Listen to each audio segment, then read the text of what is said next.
Jemaat yang terkasih, Salam.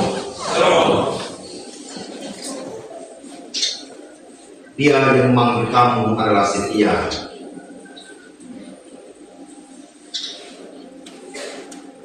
Bapak, Ibu, dan saudara-saudara yang terkasih dalam Kristus, pergumulan gereja dari masa ke masa diperhadapkan dengan berbagai macam masalah dan persoalan. Pergumulan gereja pada zaman Korintus sebagai gereja mula-mula, gereja di Korintus juga berhadapan dengan berbagai macam masalah, termasuk persoalan dosa. Gereja di Korintus berhadapan dengan berbagai macam tantangan hidup yang nyata, seperti perpecahan dalam jemaat, penyembahan berhala yang terus hidup, tidak adanya penghargaan terhadap seksualitas, pernikahan dicemari oleh perzinahan, dan kasih karunia Allah dipertanyakan dalam seluruh persekutuan mereka sebagai umat Allah. Gereja bukan hanya disusupi oleh berbagai macam dosa, tetapi juga dirusak oleh amoralitas dan ketidakdewasaan rohani mereka di dalam persekutuan. Iman orang percaya di Korintus sedang diuji, dan rasa-rasanya sebagian dari mereka gagal untuk memahami apa yang menjadi kebenaran Allah dalam kehidupan jemaat Korintus. Rasul Paulus ada bagi mereka untuk mengajarkan tindakan yang korektif, tindakan yang reflektif, untuk mereka bercermin diri, untuk mereka memperbaiki diri mereka atas komitmen yang sudah mereka bangun sebagai sebuah persekutuan kepada Kristus. Ia menasihati jemaat untuk tetap memelihara persekutuan dalam Kristus, menekankan pesan Injil kepada mereka dan menjelaskan peran para pemimpin gereja untuk mendorong umat Kristen di Korintus agar benar-benar tumbuh di dalam iman. Ia juga menegur amoralitas dalam gereja dan tindakan mencari keadilan di luar gereja, menerapkan disiplin dalam gereja, dan menyelesaikan masalah-masalah internal mereka sendiri. Tidak bisa disangkali, Rasul Paulus mencam dosa seksual yang diperbuat oleh umat di Korintus. Ia mencam dosa seksual. Banyak rumah tangga di Korintus bermasalah karena prostitusi atau pelacuran dan amoralitas, sehingga secara praktik ia mengajarkan bagaimana mereka harus bereaksi terhadap kondisi yang terjadi saat itu. Bapak, Mama, dan saudara yang terkasih dalam Kristus, kondisi yang dialami oleh Korintus rasa-rasanya juga tidak jauh beda dengan kondisi kita umat Tuhan hari ini. Penyembahan berhala, menduakan Tuhan, tidak setia dalam kehidupan pernikahan, tidak menghargai seksualitas sebagai anugerah Allah, rasa-rasanya sedang terjadi dan merasuki seluruh kehidupan dan persekutuan kita. Oleh karena itu, dalam ayatnya yang ke-9 menegaskan bahwa Allah yang memanggil kamu kepada persekutuan dengan anak Yesus Kristus Tuhan kita adalah setia. Apa maksud setia yang disampaikan di dalam narasi ini? Dalam bahasa Yunani, setia diterjemahkan dengan kata Christos, artinya dapat dipercaya. Setia berarti terpercaya. Dalam konteks ayat ini untuk menggambarkan sifat Allah yang setia itu adalah sifat yang dapat dipercaya. Dan orang yang setia adalah orang yang dapat dipercaya. Itu yang ingin ditekankan dalam ayat yang ke-9. Artinya Allah yang setia itu yang telah memanggil saya dan Bapak Ibu semua untuk ada dalam persekutuan dengan Kristus. Bukan Allah yang tidak dapat dipercaya. Bukan Allah yang mengingkari janjinya. Seperti yang telah disampaikan dalam nasihat ini. Ia yang memanggil kamu karena setia, ia juga akan menggenapi. Artinya, tidak ada lagi keraguan-keraguan di dalam diri kita semua untuk mempercayai Allah yang sangat setia itu. Tidak ada lagi keinginan di dalam diri kita untuk meragukan seluruh kesetiaan Allah itu di dalam persekutuan kehidupan kita. Oleh karena itu, di bagian yang pertama dari perikop kita ingin mengatakan begini, bahwa identitas kita hari ini adalah identitas yang kudus. Sekali lagi, identitas yang kita bangun hari ini sebagai umat Tuhan adalah identitas yang kudus. Kepada jemaat Allah di Korintus, yaitu mereka yang dikuduskan dalam Kristus dan yang dipanggil menjadi orang-orang kudus. Ayatnya yang kedua. Jangan takut untuk terus memurnikan seluruh iman kita di hadapan Allah. Jangan takut untuk mengambil keputusan penting dalam hidup ini, untuk kita mengatakan dalam diri kita, saya harus hidup yang benar. Saya harus hidup yang tulus. Saya harus menghargai kehidupan pernikahan saya. Saya harus membangun persekutuan yang indah di dalam keluarga saya. Saya tetap menyatakan kebaikan-kebaikan di tengah-tengah keluarga saya, meskipun rasa-rasanya kehidupan kita ini sedang brengsek-brengsek saja, maaf. Kehidupan ini sedang tidak baik sama kita. Kehidupan ini kita rasa kayak kita dicurangi. Kita boleh berbuat baik, tapi rasa-rasa orang lain menyepelekan kehidupan kita, menyepelekan keberadaan kita, menyepelekan seluruh persekutuan kita. Kita boleh setengah mati ingin membangun seluruh kebaikan di tengah-tengah keluarga, di tengah-tengah gereja kita.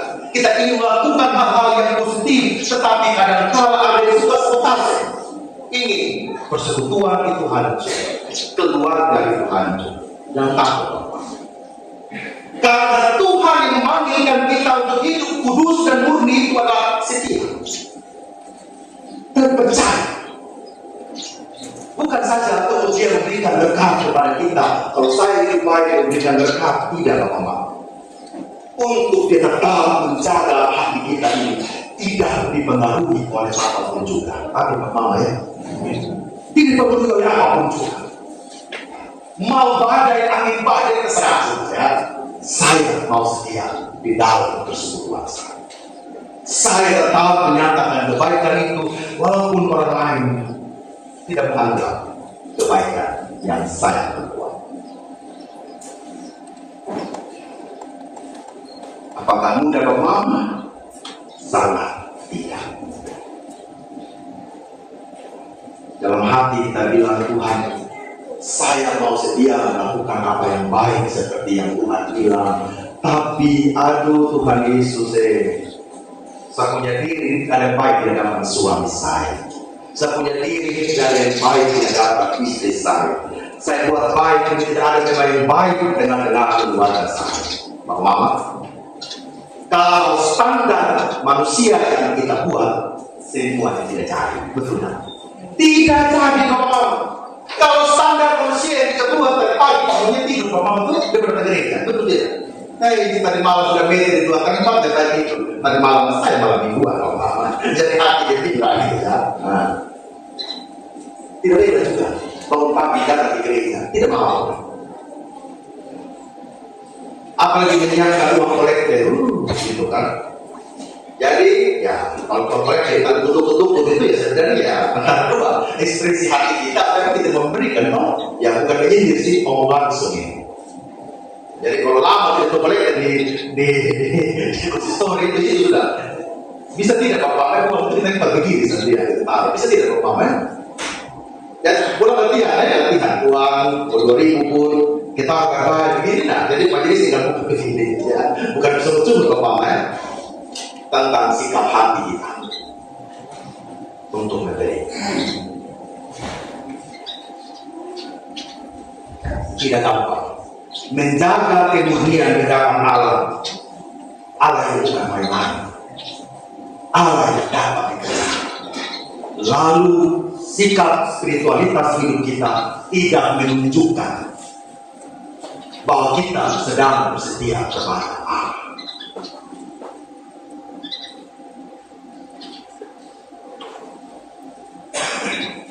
Allah sungguh setia dalam hidup kita, Bapak. Pertanyaannya adalah, apakah ada penghargaan dalam diri kita untuk menghargai suatu kesetiaan Tuhan bagi hidup ini? Hal yang kedua, dalam kesetiaan Allah, kita diperkaya oleh Allah dengan segala karunia. Ketika kita mengatakan kami ingin hidup murni, ingin hidup kudus, Allah tidak datang dengan kosongan sama kita, teman. Dalam kekayaan rohani itu, dalam karunia itu Allah menyatakan kasih karunia dan damai sejahtera dari Allah Bapa kita dan dari Tuhan Yesus Kristus menyertai kami. Bapak Ibu, ketika Allah meminta hati kita terus dimurnikan bagi kebenaran firman Allah, dia tidak pergi, dia tidak mengatakan mau pergi sudah begitu saja. Ibaratnya ada bekal yang dia berikan kepada kita, dan bekal itu terus diisi setiap saat bagi hidup kita. Ya. Aku senantiasa mengucap syukur, kata Paulus, bahwa Allah mengaruniakan kita kasih karunia dalam anugerahnya, sebab dalam kamu telah menjadi kaya dalam segala macam perkataan dan dalam segala macam pengetahuan sesuai dengan kesaksian tentang Kristus. Jadi kalau kita mengatakan kayaknya kita tidak bisa membuat itu, sepertinya kita sedang menyangkali kasih karunia Allah. Kita sedang menyangkali apa yang sudah kita terima. Ini kan sama SD kan. Sedangkan kita tahu sampai paham kan. Nah, sedap di balik. Tapi dia paham. Namun sudah menengkap belum. Dia tipu sudah kan. Dia bapak kasih. Belum dia kurang ngomong rumah ini sampai cucu tangan aku ya begitu kan. Tambah lagi dia tipu. Saya pikir iman kita bukan iman anak kita begitu ya. Bukan iman anak-anak. Kita sepakat dengan itu. Iman kita ini benar-benar Tuhan ini kalau dia suruh kita memurnikan hati, dia bilang apa? Kaya dalam hal apa? Dalam perkataan. Jadi kalau kita bicara itu Bapak Ibu, sebenarnya hikmat yang sedang keluar dari kita punya mulut sebagai umat Allah. Dan perkataan itu perkataan yang memberkati kehidupan orang lain. Bukan itu saja, dia juga melimpahkan segala macam pengetahuan kepada kita.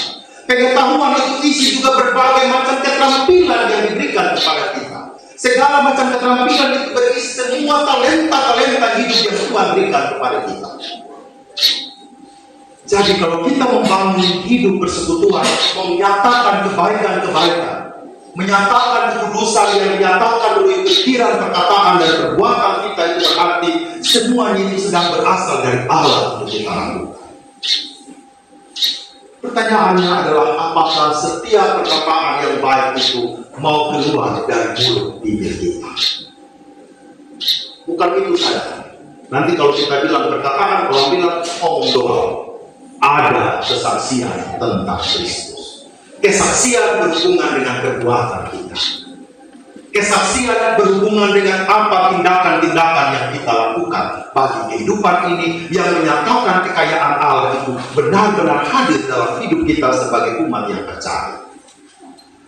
Sehingga Bapak Ibu, kalau misalnya majelis jemaat mengajak kita hadir di PA rumah tangga, hadir di komsel-komsel, hadir persekutuan di gereja, Sebenarnya kita hadir untuk menyaksikan karya kasih Allah yang diperbuat kepada kita.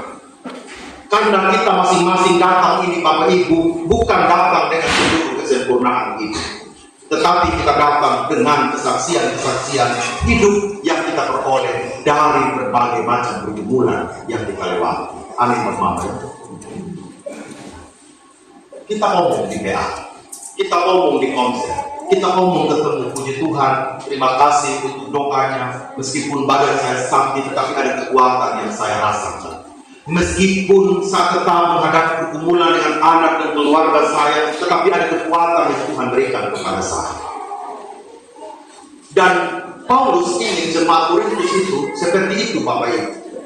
Jangan sampai kehadiran satu dengan yang lain itu hanya perkataan untuk saling menyakiti, perkataan untuk saling menekan, perkataan untuk saling mengancam satu dengan yang lain. Paulus tidak mau.